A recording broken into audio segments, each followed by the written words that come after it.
Hai anak-anak, kita bertemu lagi di pembelajaran Bahasa Indonesia kelas 8. Materi apa yang akan kamu terima pada hari ini? Mari kita ikuti video pembelajaran berikut ini. Nah, anak-anak, saat ini kita melanjutkan materi pembelajaran puisi yang kedua.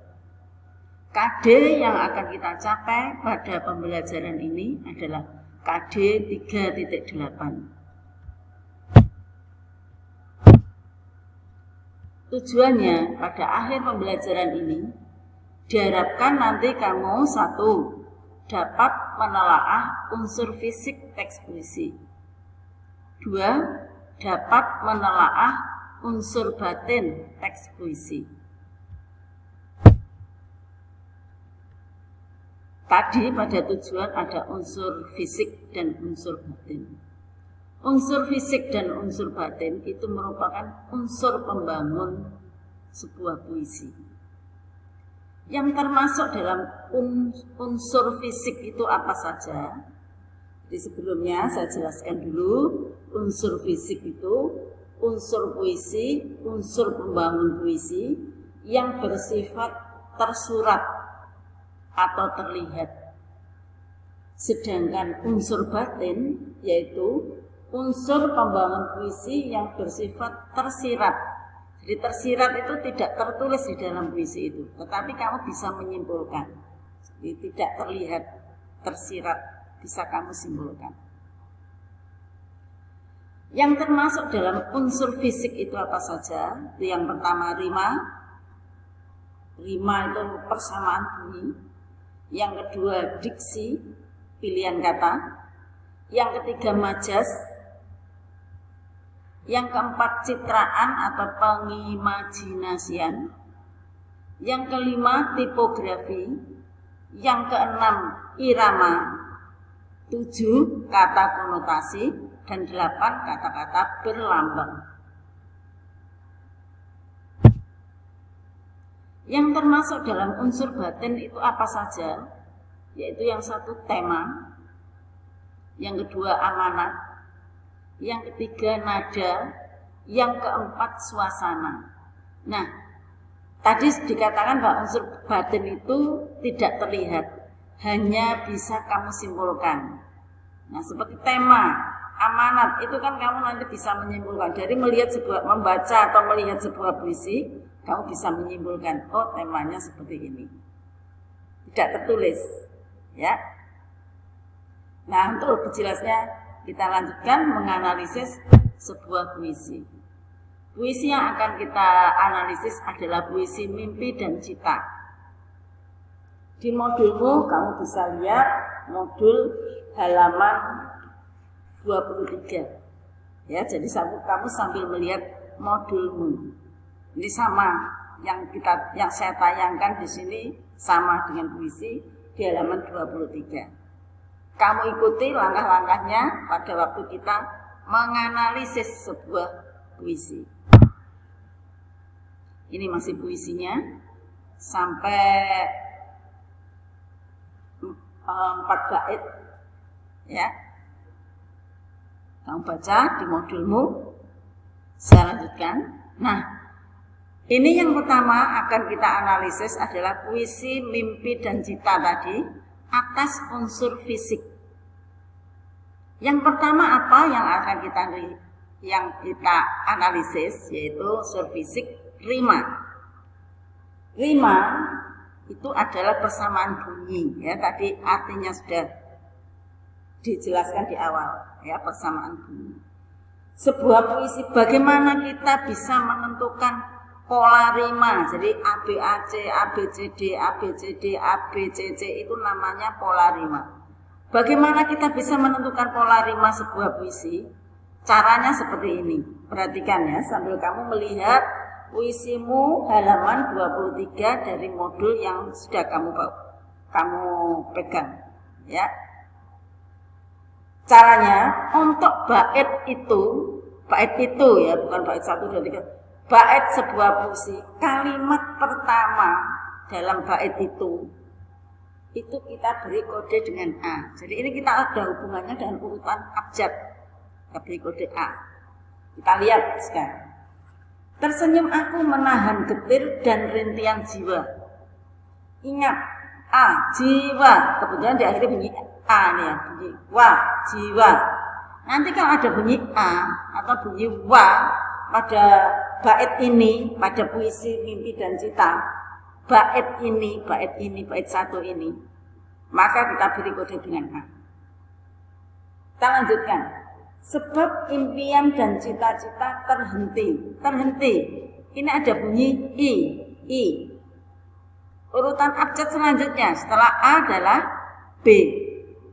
Lihat ya, B. Kemudian baris yang ketiga. Oleh ketidakmampuanku dan tiadanya dukungan orang tua. Orang tua A, ada bunyi A lagi. Tadi bunyi A kamu beri kode apa?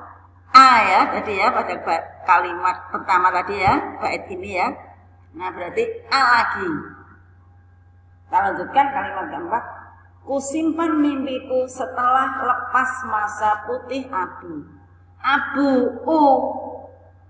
Di atas sudah ada bunyi A dan I, kodenya A dan B tadi ya. Nah sekarang, karena tidak ada yang sama, urutan abjad selanjutnya, yaitu C.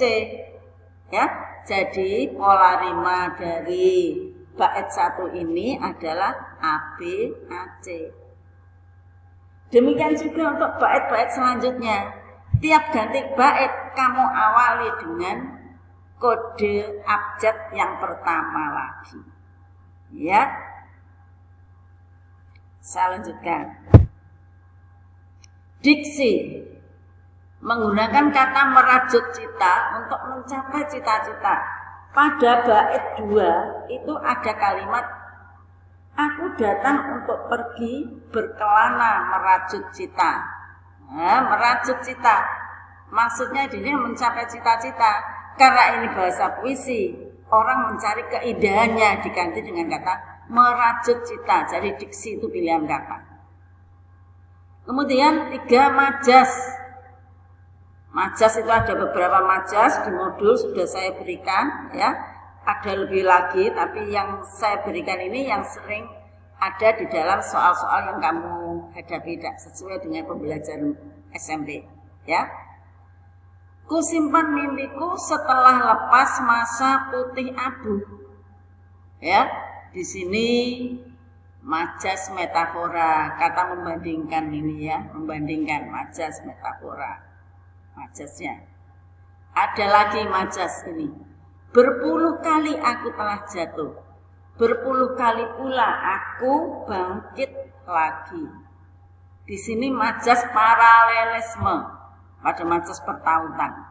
Nanti hati-hati karena ada majas repetisi itu pengulangan itu sama. Hanya pada majas repetisi itu pengulangannya tidak ada hubungannya. Nanti kamu lihat contoh di bagian majas di halaman 23 dan sebelumnya. Kemudian citraan atau pengimajinasian. Citraan atau pengimajinasian. Citraan atau pengimajinasian di modul itu sudah saya tuliskan. Ada beberapa, ada perabaan, pendengaran, pengucapan, penglihatan, penciuman. Nah, pada puisi ini mimpi dan cita, di sini ada citraan perasaan, getir pada bait 1. Ya, jadi nanti kalau kamu menganalisis, kamu beri bait-baitnya letaknya di mana ya.